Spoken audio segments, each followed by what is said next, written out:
Hello everyone, thanks for watching my video today. In this video we're going to take a look at parametric equations. We're going to define them, we're going to do some graphing, and then we're going to finish by differentiating them. Alright, so first of all, let's talk about graphing parametric equations. The figure to the right shows the path of a moving particle in the xy plane. Notice the path fails the vertical line test, so we cannot describe the graph as a function. However, we can describe the path by a pair of equations, namely x equals f of t and y equals g of t, where f and g are continuous functions.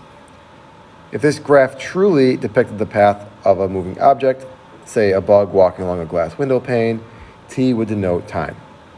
Equations like these can describe more general curves than those described by a single function, and they not only provide the graph of the path traced out, but also the location of the particle or bug or anything at f of t, comma, g of t at any time t. All right, so here's a definition of a plane curve. If f and g are continuous functions of t on an interval, then the equations x equals f of t and y equals g of t are called parametric equations, and t is called the parameter. So it's kind of important stuff there. Those are called parametric equations, and t is called our parameter.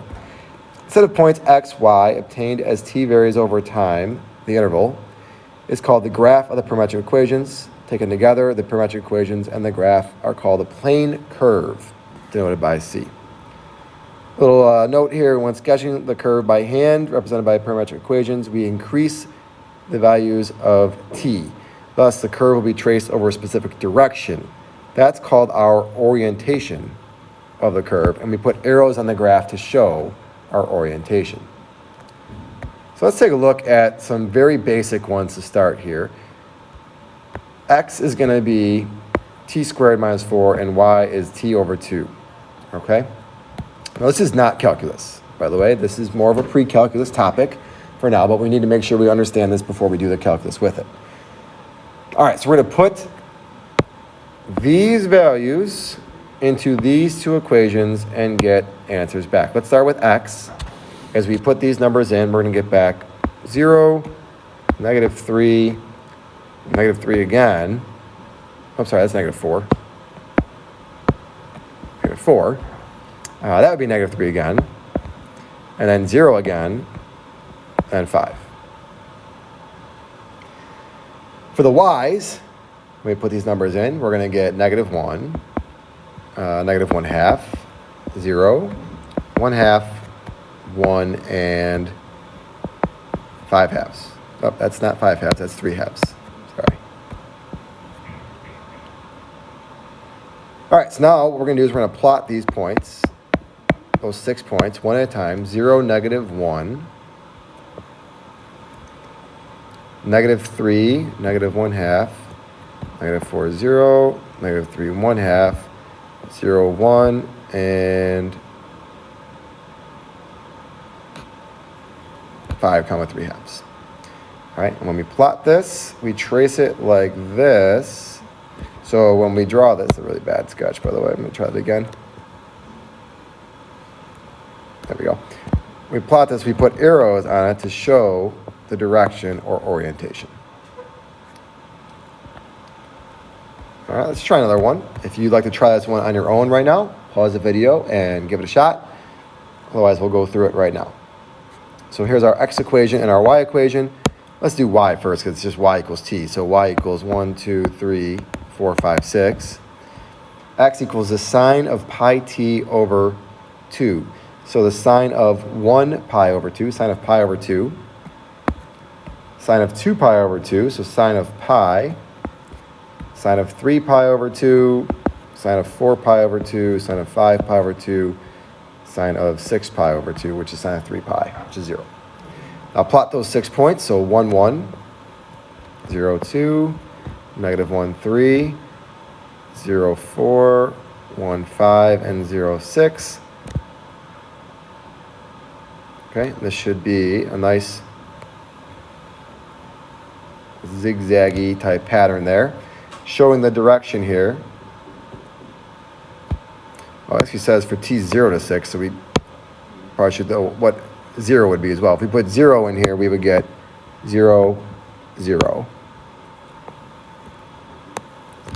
right, so now let's show our orientation. Should look something like that.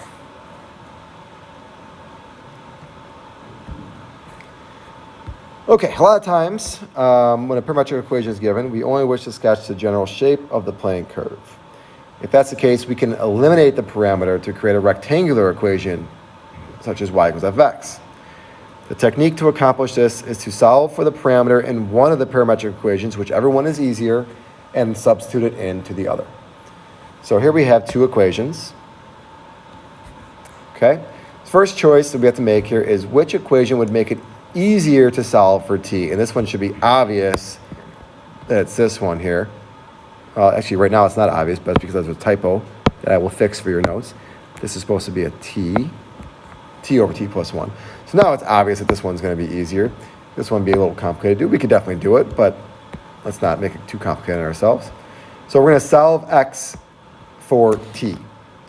All right, so first thing we're going to do is multiply the root t plus 1 over, then divide by x, square both sides, and subtract 1. Then what we're going to do is we're going to take that equation and put it in for t into the other equation. So everywhere we see a t, we're going to put that. So y equals 1 over x squared minus 1 over 1 over x squared minus 1 plus 1. All right, so getting a common denominator, this is going to be 1 minus x squared over 1 over x squared. By flipping the denominator and multiplying, we get 1 minus x squared over 1, which is just 1 over x, 1 minus x squared. Okay? So the next thing also asks us to adjust the domain. Let's think about the domain here for x. Let's go back to this equation here. Okay, if we're taking the square root of t plus 1, that means it's always going to be positive. So this could never be negative. It also can't be 0 because then we'd have a 0 in the denominator. So really, we're just looking for when the x is positive. So this is just a parabola that opens down, okay, that starts at 0, 1 and opens down.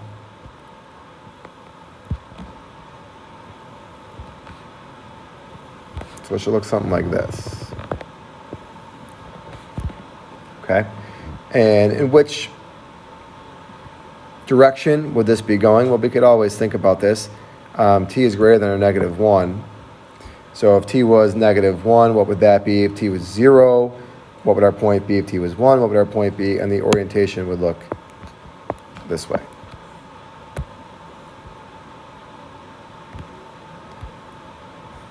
All right, a couple definitions and theorems here on the next slide. First of all, what is a smooth curve? If C is a plane curve, okay, just such as x equals f of t and y equals g of t. If x of t and y of t are continuous on the closed interval and differentiable on the open interval, if all that's true, and then dx dt and dy dt are both continuous and are never simultaneously 0, then C is called a smooth curve. Okay, so can they both be 0? Yes, just not at the same time. One could be 0, the other could be something else, and then they could switch as long as they're not both 0 at the same time. All right, so finally into the calculus here.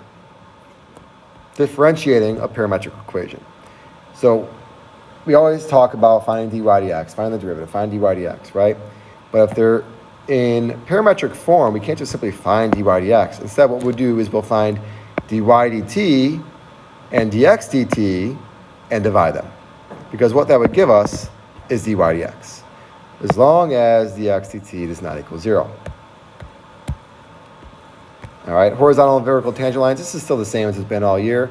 If it's a horizontal tangent line, we'd set the numerator equal to 0, so dy dt. If it's a vertical tangent line, we set the denominator equal to 0, so dx dt. Okay?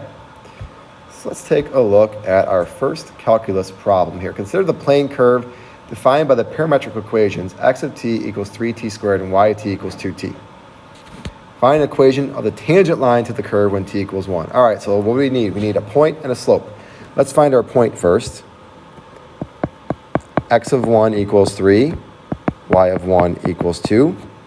So our point is 3, 2. Now our slope. So dy dt over dx dt. dy dt is 2. dx dt is 6t. So my derivative here would be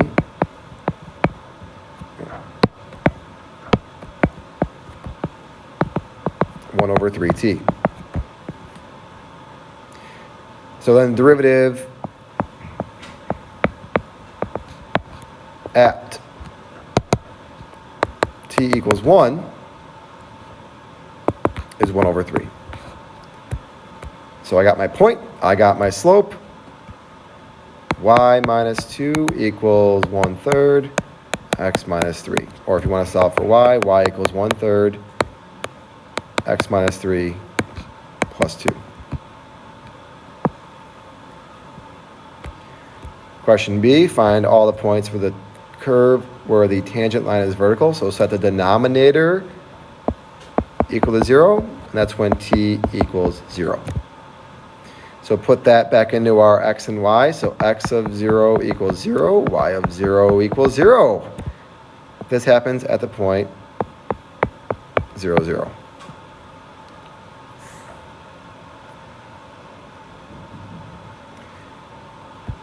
Number 5, a curve that crosses itself. The plane curve represented by the parametric equations x of t equals t cubed minus 4t, y of t equals t squared, crosses itself at the point 0, 4, as shown in the graph below, and thus has two tangent lines. One this way, and one that way. Find the equations of those lines. Okay, so we want to write two tangent lines. So we need 2 points and 2 slopes, right? So the first thing we should probably do is find our derivative. dy dt over dx dt. And that would be 2t over 3t minus 4. Okay? So at the point 0, 4 now, that's where that crosses, right? They cross at 0, 4. So I'm just going to save this for now. We're going to set x equal to 0 and y equal to 4. Okay, so solving this, we get t equals 0, 2, and negative 2, and solving this, we get 2 and negative 2. All right, so we got 3 answers here, but really we only have 2 answers because these 2 are your answers. If you were to take 0 and put that back into here, you're going to get the point 0, 0, which is not the correct answer. So our correct answers are plus or minus 2 for t. All right, so this is your correct answer right here because they occur both times.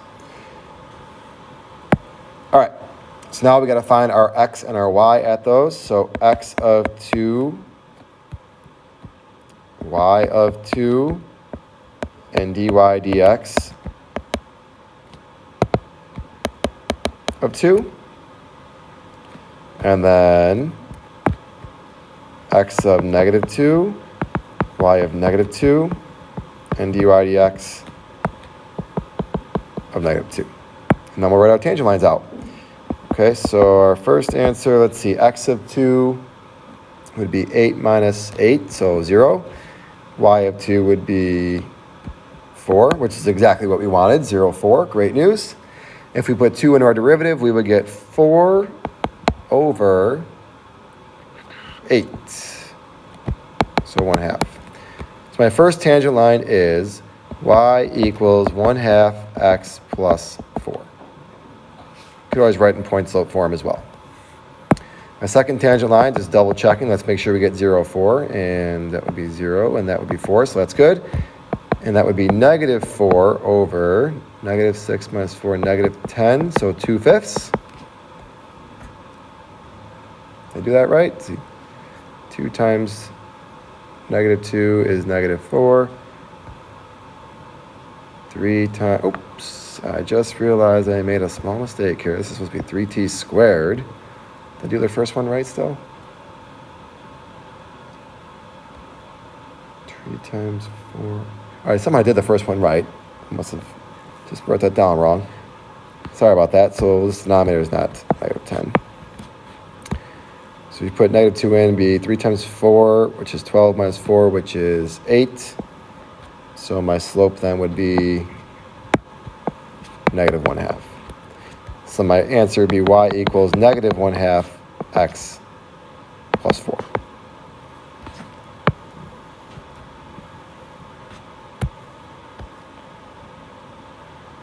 All right, the last one here, projectile motion using parametric equations.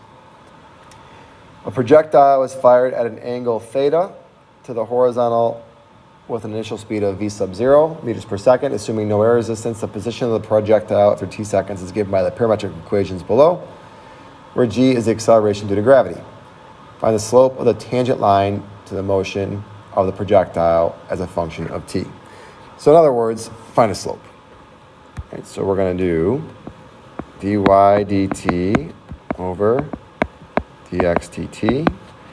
dy dt would be negative 2 times 1/2, so negative 1 gt plus v sub 0 sine theta t. So it'll just be v sub 0 sine theta all over the derivative of x of t. So v sub 0 sine theta t, sorry, cosine t would be v sub 0 cosine theta. So this is just a constant, right? Like the derivative of 3t would be 3, right? So the derivative of this t would just be this. And same thing here. The derivative of this t would just be this. Okay, so there's my derivative at any time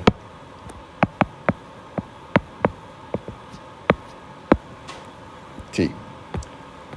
All right, then B says at what time is a projectile at its maximum height? The projectile will reach its maximum height when the derivative is 0, right? That's how we find maximum. So we set the derivative equal to 0. But really, that just means we're setting the numerator equal to 0.